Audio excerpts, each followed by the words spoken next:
We are waking up this morning to some tough new restrictions on our lifestyle. Had to be brought in, says the Prime Minister. He's been urging us to behave over the last few weeks, but over the weekend the scenes of people heading to the coast and to the countryside was probably enough to solidify his opinion that we needed to have more drastic measures. Tom Hunt is the Conservative MP for Ipswich. Good morning. Good morning. Thank you for joining us this morning. No choice really, was there? I don't think there was I don't think the Prime Minister was left with a choice. I mean, clearly, it wasn't something he was very comfortable doing. He didn't look like he was comfortable when he was announcing the measures, but I think he had no choice. I think, unfortunately, the majority of people were following guidance, but some people were sort of openly flouting it. And I think he had to do what he did. There is a lot of confusion around today still. The devil is always in the detail. People are saying, well, what if my car needs an MOT? Is the garage going to be open? Can I go to my allotment? Is that my form of exercise? Questions I don't have the answers to. Well, I'm getting those questions directed to me. I've had people who are planning to move home later this week, and they're asking me whether they can or can't. I think the answer to that question is assume no. I think there's some more detail to emerge, but essentially the guidance is what it is, and I think unless there's an essential reason for you to leave your home, then don't.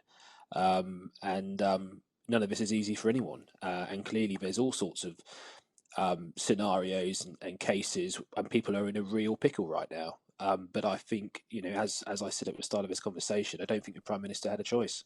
This is about saving lives. Sure. No, I think most people understand that. Some people perhaps haven't cottoned it up until now, but maybe they will.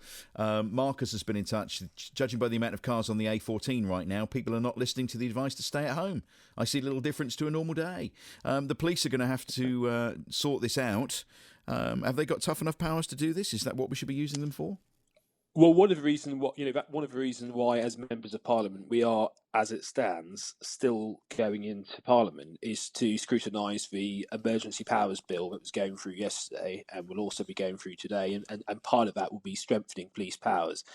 I must say I am a little bit concerned that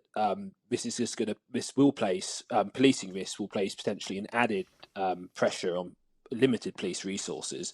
So it is important that the government make sure police have the resources they need if they are going to carry out this role. Because, as we already know, police budgets, resources are already under strain. So it does concern me slightly. So the extra resources will need to be there for the police to play a role here. Parks, for instance, are still remaining open and under review, as is everything. A few people have been getting in touch today to say that should be stopped because of, again, the scenes that we saw at the weekend with people all gathering together. And now, it's only two of us unless we're a family unit. Well, I think it's, as the Prime Minister said yesterday, it is important, particularly for sort of mental health purposes, for us to have that exercise once a day to go out and ideally for that hour or however long it is, having access to a park would be incredibly beneficial for our mental health. Because, the thing here is, for some people, they're self-isolating. They've got large gardens. They can walk around in their private outside space. But for many individuals, they don't have outdoor space at all. And I think saying to and cutting off all parks when actually that park is essentially their garden is a difficult pillow for them to swallow, and it makes the current situation even more difficult for them. So let's hope that people follow this guidance. The police have got instructions with regards to dispersing groups any larger than two people. But just follow the guidance. It's why we are where we are, because people weren't following the guidance at the weekend, and people need to follow it.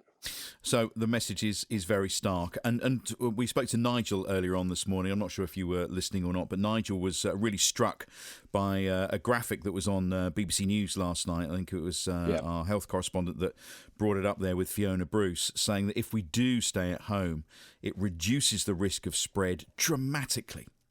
Yes, it does. I also saw a graphic saying that 75% of people need to follow the guidance for it to really have a big impact. And the fear was that without these measures, we wouldn't be hitting that 75% mark. And as a result of that, lives would be lost So, I think we could all see yesterday the Prime Minister wasn't particularly comfortable announcing these measures. I don't think this is what he's, and to be honest with you, I'm quite glad he didn't look comfortable, because I wouldn't want to have a Prime Yeah, Minister who was it's not his philosophy, is it?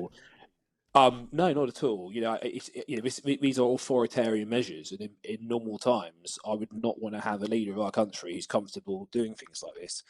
But we are where we are. We're living through extraordinary times, so the key thing here is saving lives. Okay. And if yeah, Okay, no, I mean, that's it. That's it. The key thing is saving lives. We all want to live a little bit longer, and our friends and relatives do too. So that's what it's all about. Tom Hunt, thank you very much for coming on. Keep in touch, and we'll Thank you. keep in touch with you as Thanks. well. Keep well.